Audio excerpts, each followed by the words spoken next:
मैंने तब जाकर लिखा है under Jesus covenant umbrella, under Jesus covenant umbrella. यीशु की ये छतरी है, इस छतरी के नीचे आप जूइश को कैसे ला रहे हो, यानी कि टीचिंग को कैसे ला रहे हो। जूइश मतलब टीचिंग, बॉडी ऑफ क्राइस्ट और जूइश का टीचिंग दोनों एक ही छतरी के नीचे कैसे आएगा। लॉरेंस जैसे बैल बुद्धि वालों, मैंने तब लिखा दोनों शिक्षाओं को एक छतरी के नीचे मत लाइए। देखो, दोनों शिक्षाओं को एक छतरी के नीचे मत लाइए। लेकिन आजकल बहुत सारे चर्चों में शोफार फूका जाता है दलित को ओढ़कर, यानी कि वो प्रेयर शॉल बाइबल के मुताबिक कभी नहीं था, लेकिन इन्होंने बना दिया प्रेयर शॉल, प्रार्थना का शॉल। कहां लिखा बाइबल में, निकाल के बताओ। वो निशानी थी कि उनको पाप नहीं करना होता था। जो नीला धागा है ना, वो निशानी थी कि उनको पाप नहीं करना है। वो धागा उनको याद दिलाता था, क्योंकि उन दिनों में बाइबल नहीं होती थी, लिखित में पेपर नहीं होता था। बताओ, तब जाकर ये पोस्टर, मैंने आज आप लोगों को बोला था कि मैं 4 बजे लाइव आऊंगा, तब मैंने ये फोटो डाला था, अगर आपको याद होगा। दूसरा सुसमाचार, मसीह का सुसमाचार कहां से आया बताता हूं, उसके बाद में मैं फिनिश करूंगा। मुझे आश्चर्य होता है कि जिसने तुम्हें मसीह के अनुग्रह से बुलाया, उससे तुम इतनी जल्दी फिरकर और ही प्रकार के सुसमाचार कर झुकने लगे। और ही प्रकार के, ये और ही प्रकार के कॉन्टेक्स्ट में व्यवस्था है एक्चुअली, परंतु वो दूसरा सुसमाचार है ही नहीं। दूसरा सुसमाचार कौन सा? मूसा वाला, वो है ही नहीं। पर बात यह है कि कितने ऐसे जो तुम्हें घबरा देते हैं, खतना कराओ, ताइत दो। 613 कानून में से कुछ कानून जो पसंद है मानो, जो कि पौलुस कहता है वो कूड़ा है, कूड़ा कचरा। मसीह के सुसमाचार को बिगाड़ना चाहते हैं, परंतु यदि हम यह स्वर से कोई दूत भी उस सुसमाचार को छोड़ जो हमने तुमको सुनाया है, कोई और सुसमाचार तुम्हें सुना है, तो श्रापित, श्रापित, ही विल बी कर्स्ड, श्रापित। तो लॉरेंस, आपकी टीचिंग को और आपको मैं क्या बोलूं फिर? तय करो, और उसके जो सब्सक्राइबर्स हैं आप लोग भी तय करो, क्वेश्चन मार्क।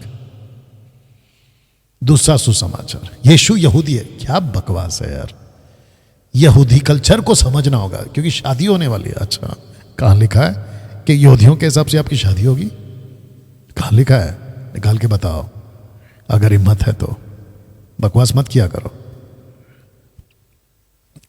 इनकी टीचिंग में अगर मैं घुसूं ना, जो कि मैं नहीं घुसता हूं, नहीं मैं घुसूंगा, मेरे पास टाइम नहीं है, धज्जियां उड़ा दूंगा। लेकिन इनकी मस्ती देखो कितनी है। जो सही है, ये तो वैसा हो गया ना, उल्टा चोर कोतवाल को डांटे। जो सही टीचिंग दे रहा है उसमें घुस रहे हैं। डैनियल राज ने ऐसा बोला, तो क्या कर लिया? ये वो बादल हैं जो सिर्फ गरजते हैं, बरसते नहीं। ये वो कुत्ते हैं जो सिर्फ भौंकते हैं, काटते नहीं है। इनकी हिम्मत नहीं है, नौ पढ़ते हैं। जैसा हम पहले कह चुके हैं वैसा ही मैं अब फिर कहता हूं कि उस सुसमाचार को छोड़ जिसे तुमने ग्रहण किया। यदि कोई और सुसमाचार सुनाता है तो श्रापित हो। अब मैं क्या मनुष्य को मानता हूं या परमेश्वर को? क्या मैं मनुष्य को प्रसन्न करना चाहता हूं? यदि मैं अब तक मनुष्य को प्रसन्न करता रहता तो मसीह का दास ना होता। यह दूसरा सुसमाचार, ये वो सुसमाचार, व्यवस्था की बात हो रही है। गलातियों का 6 चैप्टर है, टोटल 6 चैप्टर्स। 6 पहले के 3 अलग करो, बाद में के 3 अलग करो, आपको पता चल जाएगा ना। दोस्तों, मैं फिनिश करने पर आ गया। अनुग्रह की आत्मा का अपमान कैसे मैं रखता हूं।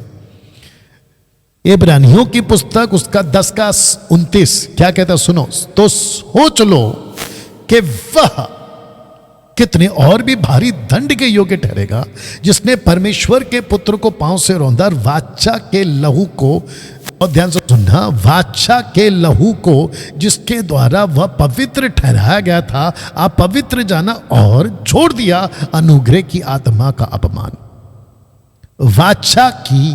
वाचा के लहू क्या कहा था रोमियो 10 का 1 में उसने? मेरी प्रार्थना है कि ये उद्धार पाए। उद्धार कैसे आएगा? नहीं लहू के वाचा से आएगा। नहीं, वाचा किसमें है? लहू में है। वो लहू आपके पास लाया किसने? पवित्र आत्मा ने। और जब पवित्र आत्मा ने, यही तो पौलुस ने कहा ना कि आत्मा की अगुवाई में हम उसकी उपासना करते हैं, तो वाचा के लहू का ठेकेदार मानव जाति को उद्धार देने का जो जिम्मेदारी ली है ना, रिस्पॉन्सिबिलिटी, वो पवित्र आत्मा ने ली है। जब तुम यीशु की टीचिंग का तिरस्कार करते हो तो तुम उसके वाचा के लहू का तिरस्कार करते हो, और जो कोई वाचा के लहू के तिरस्कार करता है वो पवित्र आत्मा का अपमान करता है, और पवित्र आत्मा का अपमान करने वाले को माफी कहीं पे भी नहीं है। अब बताओ, मेरी टीचिंग, मैंने बोला ना, कहीं से भी तुम गलती नहीं निकाल पाओगे। अगर जिसने भी निकाला और वीडियो बनाया, जैसे कल पोस्टमार्टम हुआ था ना लॉरेंस का, तुम्हारी धज्जियां उड़ा दूंगा मैं टीचिंग की, तुम्हारी उल्टी सीधी टीचिंग की। या और सोच समझ के मेरे विरोध में वीडियो बनाया करो, यूट्यूबर के गुंडों, सोच समझ के वीडियो बनाया करो। क्योंकि अगर मेरे पास में वो रिपोर्ट आ गई या वीडियो आ गया, जो कि मैं जल्दी रिएक्ट नहीं करता हूं, लेकिन अगर मैं उसका रिएक्ट करने बैठा तो YouTube पर तुम पूरी तरह से जो है, क्या बोलते हैं उसको, पारदर्शी हो जाओगे, ओपन हो जाओगे। या और एक शब्द बोल सकता हूं बट जरूरत